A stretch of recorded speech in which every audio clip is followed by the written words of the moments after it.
What's up, everybody? It's your boy EG here. Today we're going to be talking about the war that has been declared on Slop channels and why everybody should just mind their own goddamn business.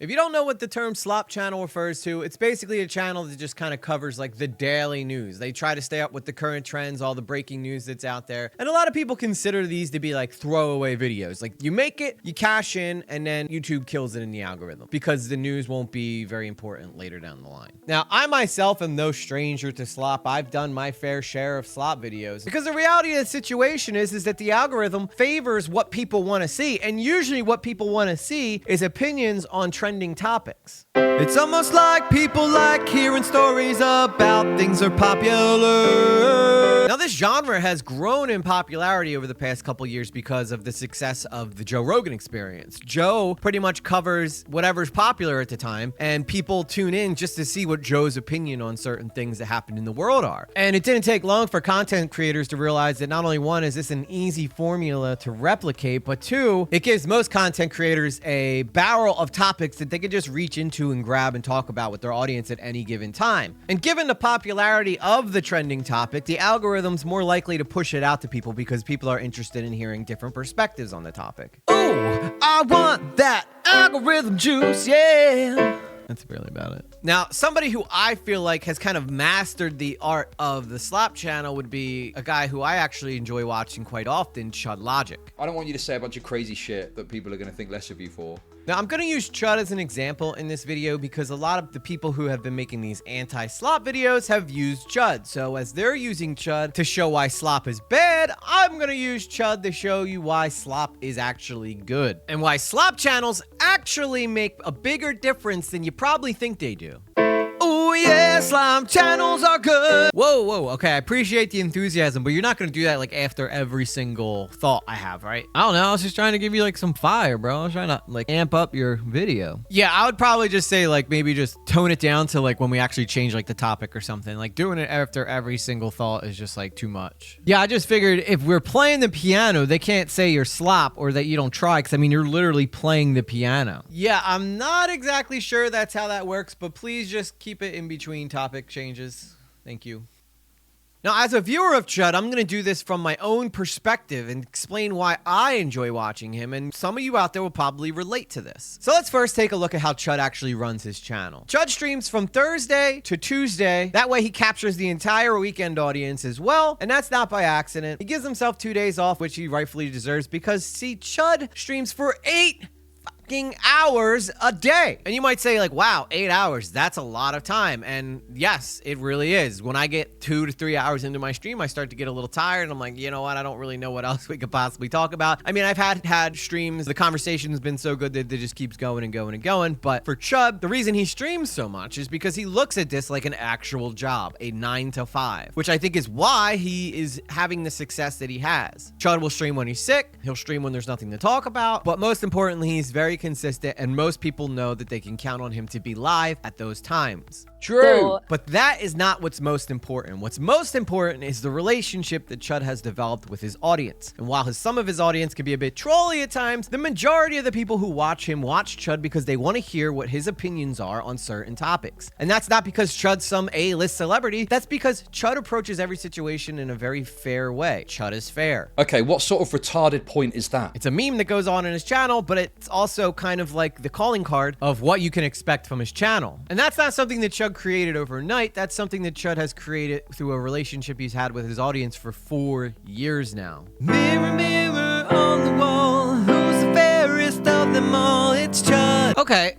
I actually kind of like that one. Yeah, man, see, I told you, that's what this channel needs. It's like a vibe. No offense, but like you by yourself, just blah, blah, blah, it's boring. Yeah, I take back what I said. I'm not boring. Bro, I hate to break it to you, but like, yeah, you're just like by yourself, just blah, blah, blah. You're a little boring. little boring, but no, by all means, continue. Please continue. And there's something I noticed in a lot of these anti-slop videos is that a lot of these people are portraying these creators as people who've just kind of popped up overnight and out of nowhere, and all of a sudden they're just giving their opinions on topics they know nothing about. That's not really how it works. There's a connection that has to take place between you and your audience for your audience to even have any type of trust in you whatsoever. I know more than you realize, okay? All right, now with that said, I want to be very clear that I do believe there are plenty of creators out there who do go on these big long rants about topics that they clearly have a bias about, and those people just should not be trusted. Cam Nuggets. I don't know what's in the air. Catch me outside. How about that? But to be fair, in a similar way that Chud has created his relationship with his audience, Cam has kind of developed a relationship. His audience just knows they're going to go there and hear the opinion they want to hear and not the opinion they probably actually need to hear. So why not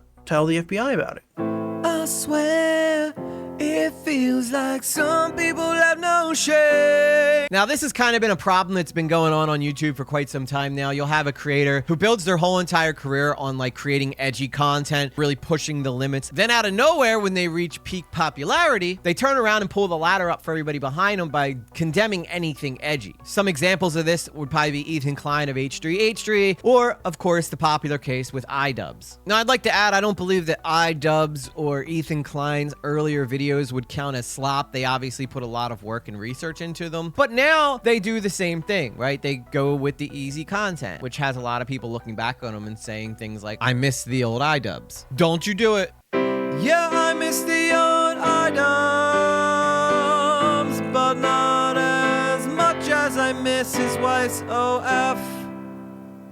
You should really see someone. But the only reason I'm even mentioning these guys is because at some point or another, they felt like they were a prisoner of their own audience that was only expecting them to say things that are edgy or things that might be considered inappropriate as culture evolves. And in my opinion, I feel like when you become someone like Cam Nuggets who only tells your audience what they want to hear, at some point you're robbing yourself of your own independent thought. Yeah, okay, EG, but what's that got to do with slop channels? It has everything to do with slop channels. The reason that slop channels have become so popular, it comes down to one simple thing. Most people like to know what other people think about stuff that's happening in the world at that time. True. Have you ever sat there, read a headline and go, oh my God, I can't believe this. I wonder if anybody else is thinking what I'm thinking when it comes to this particular topic. It simply comes down to the fact that most people like to know where their opinions differ from others when it comes to particular topics, especially ones that are very popular narratives. And this brings me back full circle to the channel that we were talking about when we first got started, Chud Logic. The reason that people tune into him is not only just to find out what the news is in regards to drama and other things that are going on the internet, but also to hear what his opinion is and whether or not it's different than their own. Okay, what sort of retarded point is that? Because Chud has developed a reputation of being someone who has good takes. At least in my opinion, I think he does. I don't know what y'all think. Mirror, mirror on the wall, who's fairest? Dude, you already did that one. All right, what if I let you do something at the end? Okay. Jeez, dude, man, the guy just doesn't take a hint. All right, now where were we?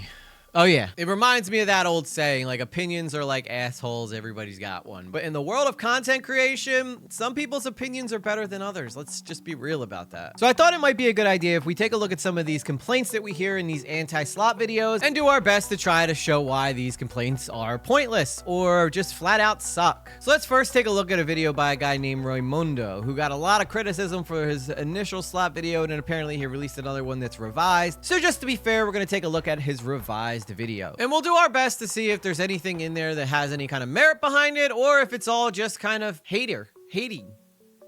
A genre of content has become incredibly profitable. However, not unlike other trends, these videos have zero value in entertainment, information, and quality generally. So right out the gate, Raymundo sets the tone that slop doesn't offer any entertainment whatsoever or any information, which both are incredibly wrong. First off, entertainment is subjective. So just because it's not entertaining to you doesn't mean that it's not entertaining to other people. Also, to say that there's no information whatsoever in these videos is also a terrible thing to say, because while some of the things in this video may not seem like information to you. It may be information to other people. Maybe there's a drama going on with a creator that other people really enjoy watching and they want to find out what's happening to that creator. So where are they going to go? They're going to go to the Slop channel that's talking about that drama. Again, even if you don't care about that information, someone else might. But I guess in a way, the information claim is subjective as well. Drama is something that people are inherently drawn to. It's in our nature to seek out new and exciting information regarding scandals and controversies. Mainstream media has known this for decades and has heavily profited off of it. This is no different on YouTube, and it has been for a really long time. However, things haven't always been this oversaturated. Now, I first want to address the claim that commentary is oversaturated. In my opinion, I feel like he might be actually right here. Commentary is such an easy way for someone to pick up a camera and share their opinions with what's going on in their minds. It doesn't take any research. You just find out what's going on and then you share how you feel about it. It's a great way for people to introduce themselves to being a content creator. So yes, I think that it is oversaturated, but in a way that is good for YouTube. It's an easy way for people to become content creators or flirt with the idea of just sharing their opinions online. I feel like a lot of people could get started in commentary and then graduate into a bigger niche, like video essays, documentaries. It's a good way for people to get used to the idea of sitting down in front of a camera and then sharing your thoughts. Almost like a perfect entry-level job to enter the YouTube universe. Now, the one thing that I want to point out though is that not everybody makes it. It takes a certain charisma, it takes a certain charm for people to be able to sit down and share their opinions in a convincing way that makes it seem like it's actually correct. Not to mention the hours that it could take some of us to learn how to edit our own videos, because when you start out, you don't have anybody to help you out. You kind of figure it out as you go. And that takes commitment, a lot of trial and error. Not everybody has that willpower. And then on top of that, you have to be told by some weirdo in another country that your video sucks. So that's something you also have to figure out how to get past. Secondly, I want to talk about the drama sphere as a whole, okay? The reason I feel that drama does so well on YouTube is because places like TMZ, the mainstream media, don't actually cover internet drama, which leaves an entire void of content that is just waiting to be shared as news because no mainstream news companies actually talk about internet drama, nor would anybody who is not habitually on the internet really care about that to begin with. And I feel like that is what pushed drama to become the popular juggernaut that it is. Commentary slop.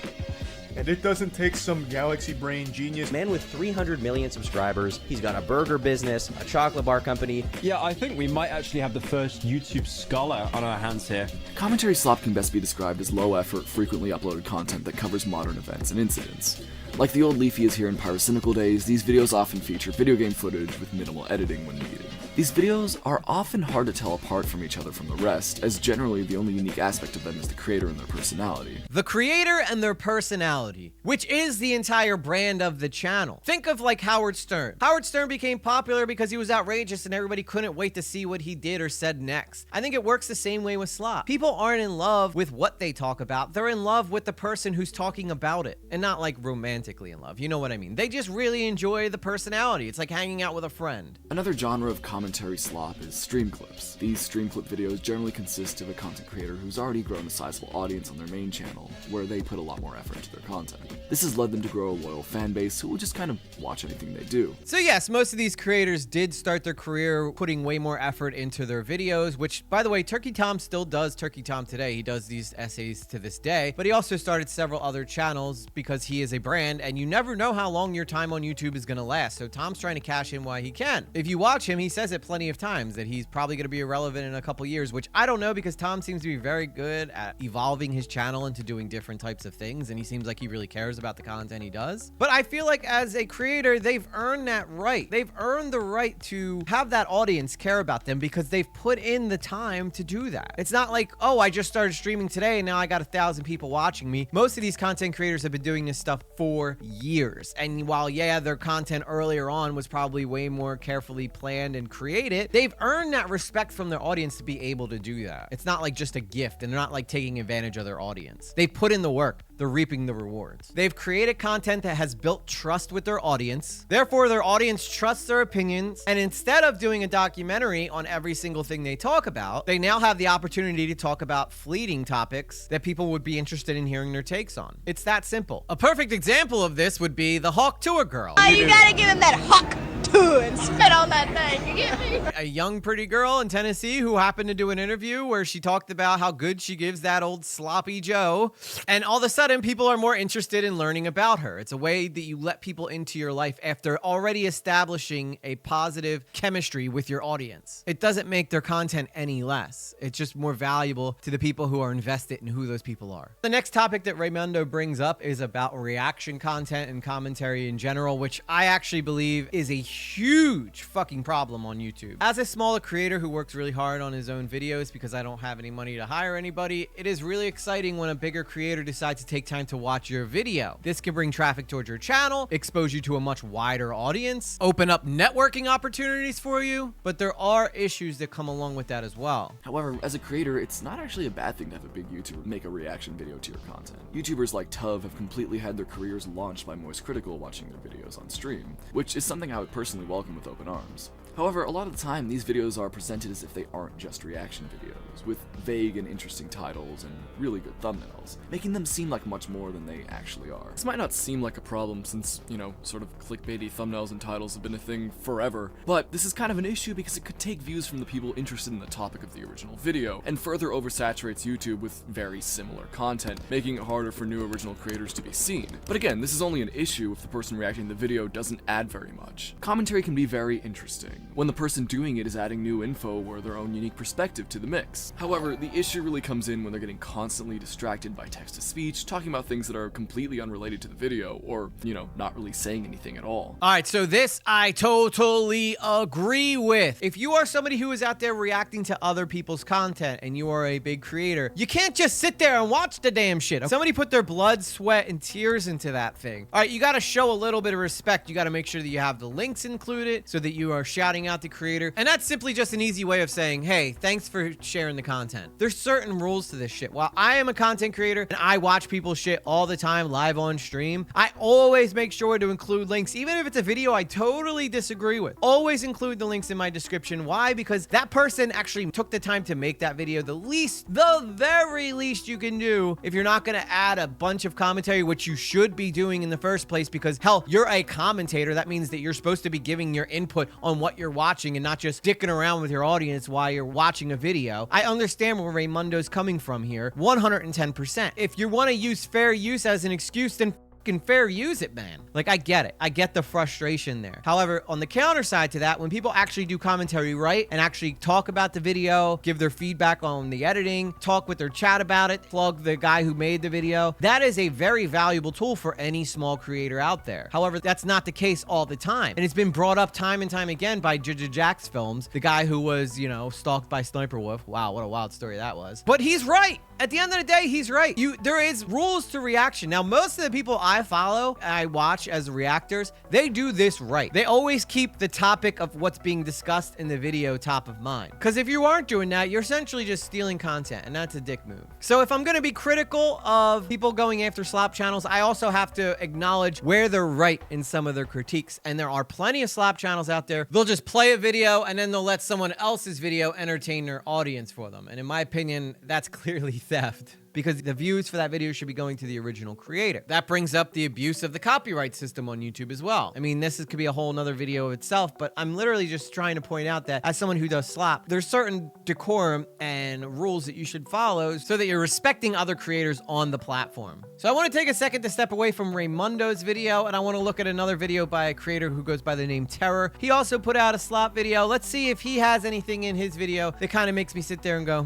you know what? Maybe we should just get rid of slop altogether. I don't feel like that's gonna happen now. Slop is the blanket term used to describe low-effort, mass-produced content. Slop content on YouTube has a lot in common with fast food. There's a big market for both, it's easy and digestible, and they're both unhealthy for you. So I'm not exactly sure what about slop makes you unhealthy. I guess maybe he was saying this as a joke or in jest or something, but in a way, it's almost like, okay, what about getting information in real time during most of these dramas as they're unfolding is unhealthy for you? Will there be some misinformation sliding through here and there? Probably, but usually it gets corrected at some point. There's one thing about the commentary community you gotta understand is that if you share wrong shit, they're gonna be up your ass about it. I'ma be up your ass so fast if you don't research your A perfect example of this is when acheeto shared wrong information regarding a copyright strike that happened and he claimed it was Sniper Wolf. Turns out it wasn't Sniper Wolf, so then he was confronted by another member of the commentary community called lerix. And this made for some pretty entertaining content itself. Just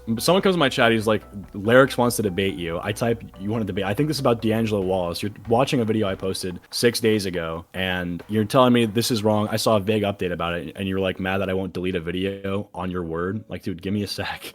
Like, so you didn't know what happened? I thought you just said to me earlier that like you knew the critical update. I knew there was an update. And then you said that the update was that Critical made a video saying like it was his I didn't title. watch the video. Well, you said there was the title. You saw the title, right? Is like, that gospel? That Sniper Wolf. So, dude, I just thought you would have. I didn't know you'd have this reaction, dude. You're asking me to take a video down. Dude, I'm not uber mad.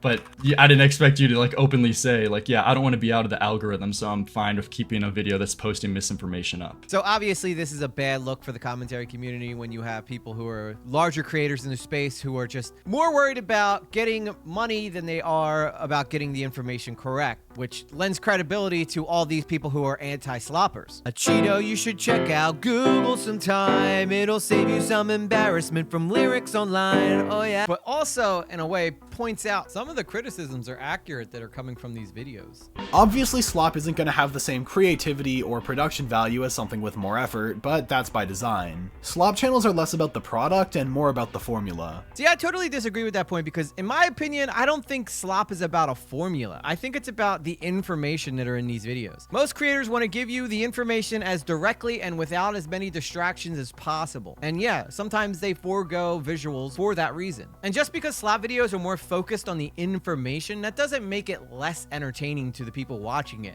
Some people find information as entertaining as they do a brilliant visual from an editor. Now, don't get me wrong, I get it. I edit all my own videos. I know how long it takes. I know how much passion and stuff goes into the visuals and trying to make it the best experience you can for someone. But just because someone doesn't put that much effort into it and focuses more on the information they're giving you as opposed to the visuals that accompany that information, I don't think it's fair to say it's not as valuable. For the longest time, gameplay commentary has been the easiest to produce, but that ease of entry also leaves it oversaturated. In recent years, more channels have moved on to using facecams instead, something that takes a similar amount of effort while also letting them stand out. After all, what's more personal to you than your face? Now, I'll admit, for a while, I felt pretty judgmental towards people who spoke over video games, right? Because I thought I was superior because I was putting my face on the screen. But really, in reality, there's really no difference. Some people have hotter takes that they don't want affecting their job if they piss off some random trolls online. I totally get it. That's why VTubers have become so popular. I'm gonna get you fucking fired from your job.